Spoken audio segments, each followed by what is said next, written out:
President. You guys, how high do you go? 1,000 feet. President? Wow. Mr. President, David here from North Carolina. I like that. Good business. Thank you, Mr. President. Good to see you. Thank you, everybody. Well, thank you very much, everybody. Big day, very important day. We have a lot of important days at our White House, and this is, to me, the future. I want to thank you all for being here to discuss a critical issue for our country's future, winning the race to be the world's leading provider of 5G cellular communications networks. It's all about 5G now. We were 4G, and everybody was saying we have to get 4G.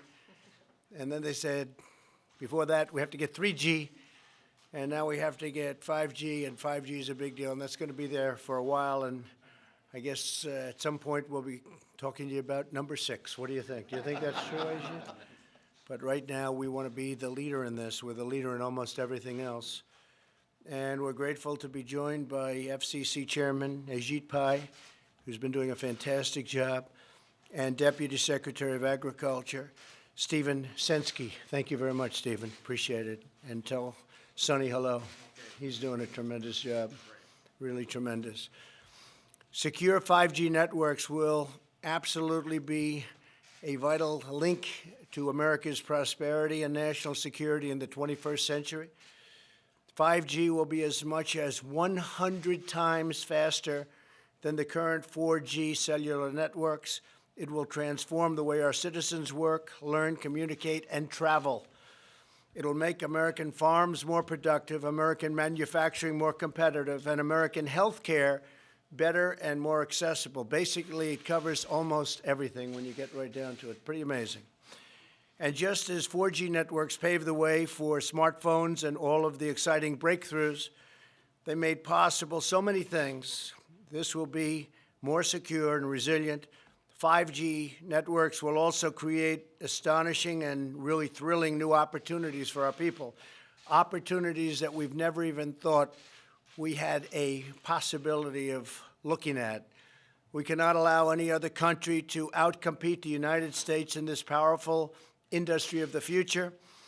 We are leading by so much in so many different industries of that type, and we just can't let that happen.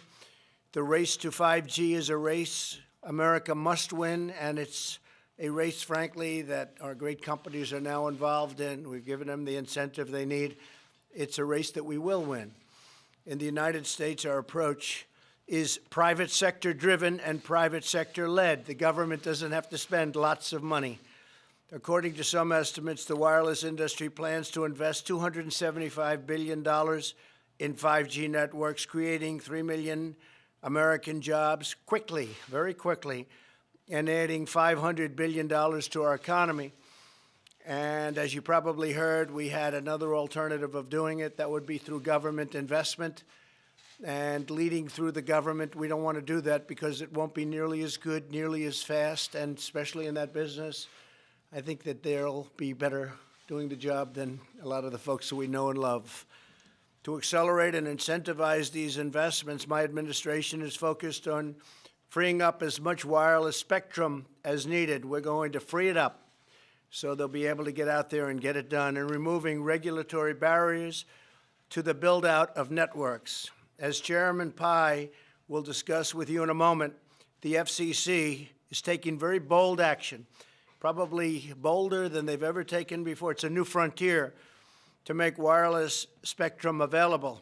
By next year, the United States is on pace to have more 5G spectrum than any other country in the world. That's a big statement because, as you know, some people got ahead of us. We should have been doing this a long time ago, as advanced as it may be. In addition, last October, I directed the Department of Commerce to develop a national spectrum strategy to free up even more spectrum for economic activity, including 5G. The FCC has also taken action to streamline the permitting process for 5G infrastructure with state and local governments. That's a big deal. It takes too long to get permits. We're going to free that situation up, and we're going to put limits and The local areas are going to listen to us very, very strongly. They have a big incentive to do that. They must now approve new physical infrastructure within 90 days instead of many years. It can sometimes take 3, 4, and 5 years. We're going to put a limit of 90 days. And there is now a cap on the unreasonable fees local governments often charge. They get greedy. They think, hey, we can really take advantage, and it ends up that everybody gets hurt. So we're putting a cap on those fees. These changes will contribute greatly to building high-speed networks across America, and it's going to happen very quickly, very, very quickly. By the end of this year, the United States will have 92 5G deployments in markets nationwide. The next nearest country, South Korea, will have 48. So we have 92 compared to 48, and we're going to accelerate that pace greatly. But we must not rest. The race is far from over. American companies must lead the world in cellular technology. 5G networks must be secure. They must be strong. They have to be guarded from the enemy. We do have enemies out there, and they will be. They must also cover every community, and they must be deployed as soon as possible. As we are making great progress with 5G, we're also focused on rural communities that do not have access to broadband at all.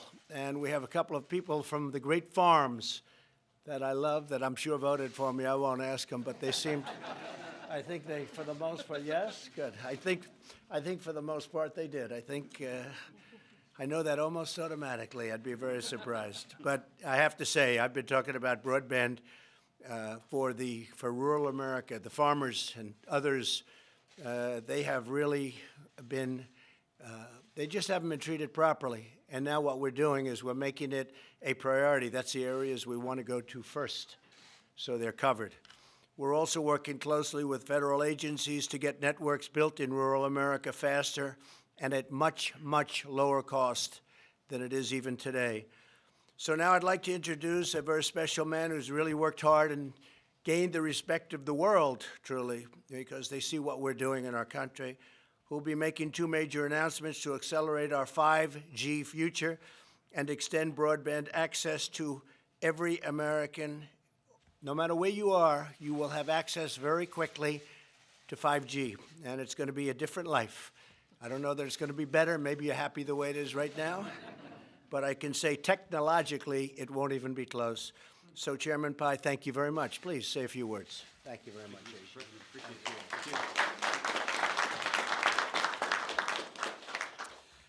Well, thank you, Mr. President, for your compelling vision of U.S. leadership on 5G. I also want to thank Larry Kudlow, the Director of the National Economic Council, for your steadfast support of this vision. Mr. President, as you observed, America must win the race to 5G, the next generation of wireless connectivity. And this matters for 2 key reasons. The first is national competitiveness. We want the good-paying jobs that develop and deploy 5G technologies, jobs that support some of the folks in this room, to be created here in America. We want these technologies to give our economy a leg up as we compete against the rest of the world. The second reason U.S. leadership matters is that 5G will improve Americans' lives in so many ways, from precision agriculture to smart transportation networks to telemedicine and more. We want Americans to be the first to benefit from this new digital revolution while protecting our innovators and our citizens. And as you pointed out, Mr. President, we don't want rural Americans to be left behind. And Mr. President, that's why I'm pleased to report that America is now well positioned to win the race to fast, secure, and reliable 5G. And don't just take my word for it. In February, ABI research stated, and I quote, "It is the United States who will win the 5G race in the short term." That same month, Cisco projected that in 3 years, 5G would be more than twice as prevalent in North America as in Asia. Last week, CTIA reported that America leads the world with the most commercial 5G deployments of any nation. And just this past Tuesday, it was reported that 5G-related job listings here in the United States increased 12% in just the past 3 weeks, according to data from an online job search service. Today, 5G is a success story, an American success story. Well, how are we getting the job done?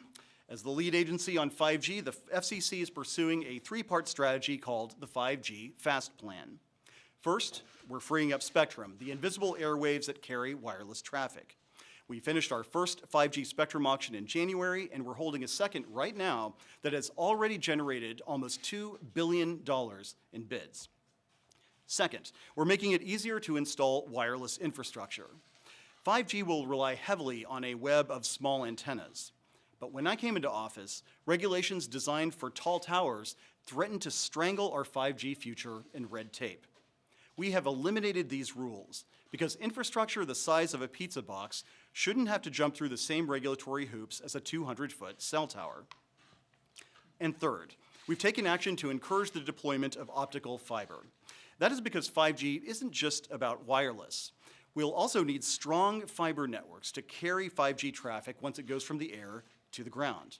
And we've done a lot to make that happen, including ending heavy-handed regulations imposed by the prior administration. And here, too, we are getting results.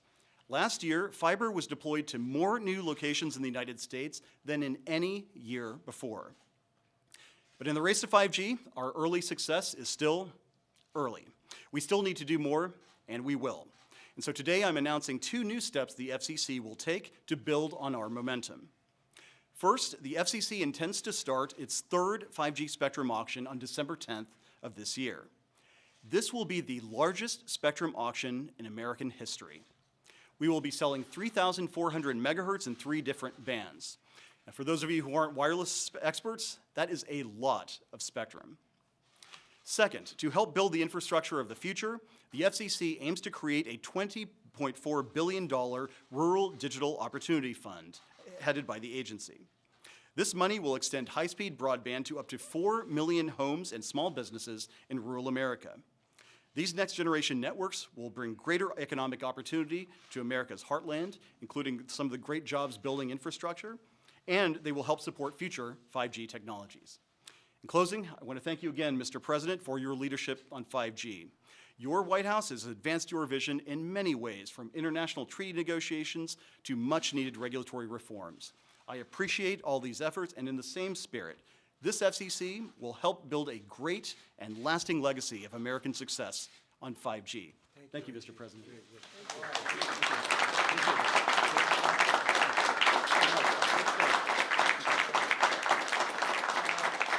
Ivanka worked very hard on this. Maybe say a couple of words. Ivanka? Please. Well, thank you, and thank you, everyone, for being here today. Obviously, American dominance in the industries of the future is predicated on connectivity and digital connectivity, and 5G is the future.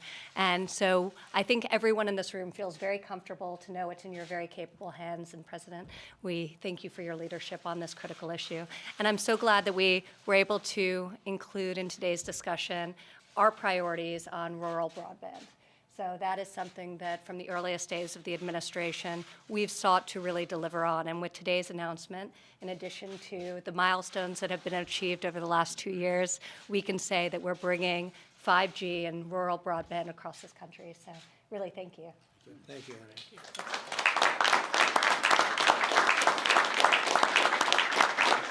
Would you like to say something on behalf of the farmers and our great people? Please. Certainly. Mr. President, we really appreciate the fact that you have put this emphasis on rural America. Right. The things that you have done in office have been tremendous for us. We look forward to the next several years of you continuing to do that. The theme that you struck today, though, of deregulation, broadening it out, and letting the American business, letting the American farmers and ranchers fix the problems of this country really rings hard with us. That's what we try to do, and that's what we'll take forward to build this nation. Thank you for your help. Thank you very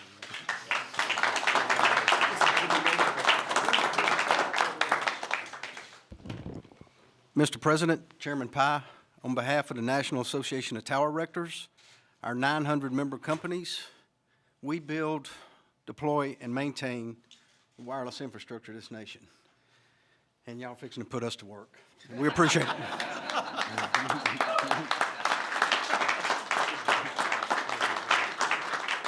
And your people do an incredible job, Jimmy. Thank you very much. What a great job. And they go up high. How high do you go? I've been up there And somebody said 200 feet and sometimes more. It's a long way up. And you feel very safe, right? Who said 200? 1,000. Come here. Come here. How high do you go? Up to 1,000 feet. I don't want that job. Thank you very much.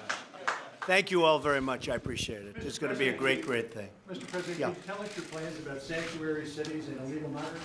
Can you read about? Well, you know, the people that are putting sanctuary cities where they're not even wanted, because as you know, in California and other places, a lot of communities want to get out of sanctuary cities. They don't want them, but they always seem to have open arms. So we thought rather than moving the illegal immigrants to other parts of the country, first of all, we're getting them and we're doing the best we can with very bad laws. We have to change the laws. But we're apprehending thousands and thousands of people a day. And the law only allows us to hold them, as you know, for 20 days because of the most ridiculous laws probably we have in this country. If Ajit had laws like that for 5G, you wouldn't have anything built. You'd never have the first cell put up. But we have horrible, old-fashioned laws that are put in by the Democrats. We're willing to change them. We can do it in, I used to say 45 minutes. We can do it in 15 minutes, whether it's catch and release or chain migration or any of them. The asylum laws are absolutely insane.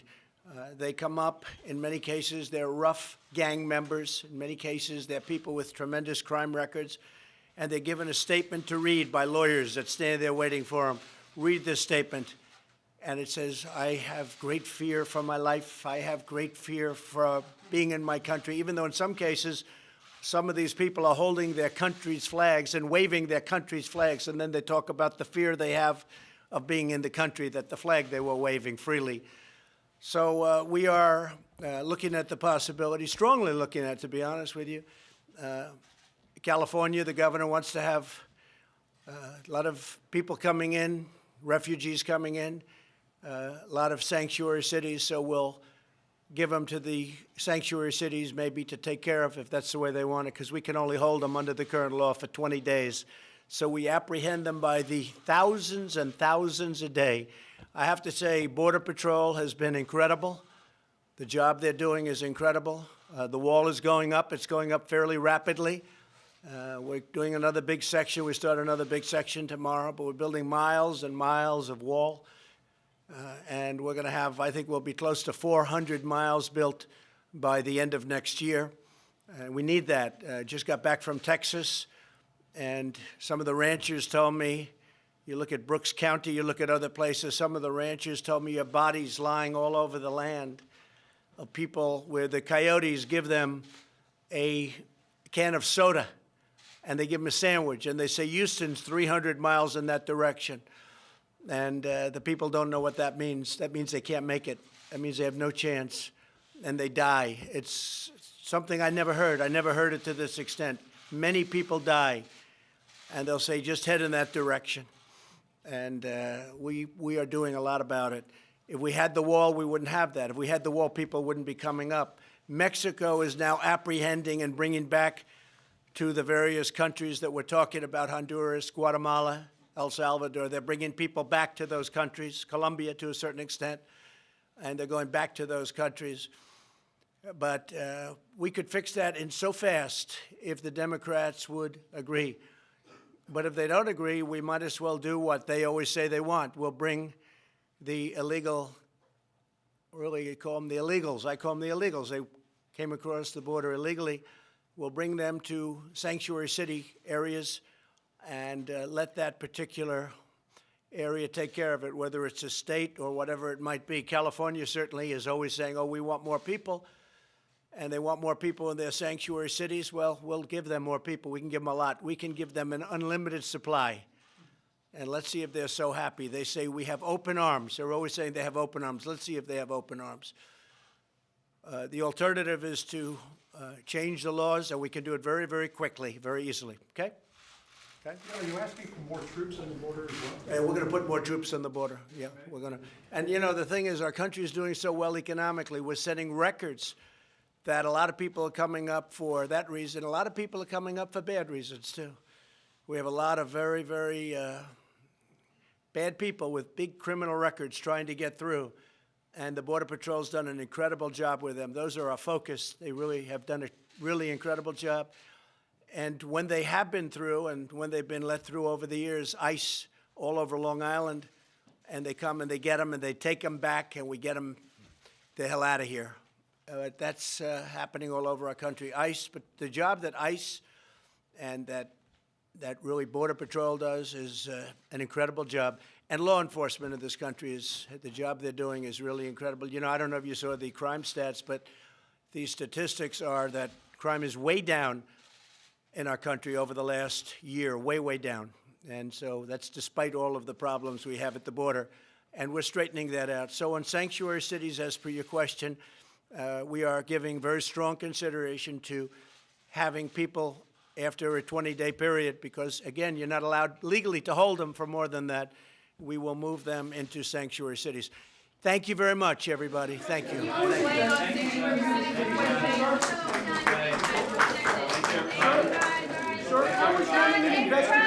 guys. Come on, next. Go. Leave your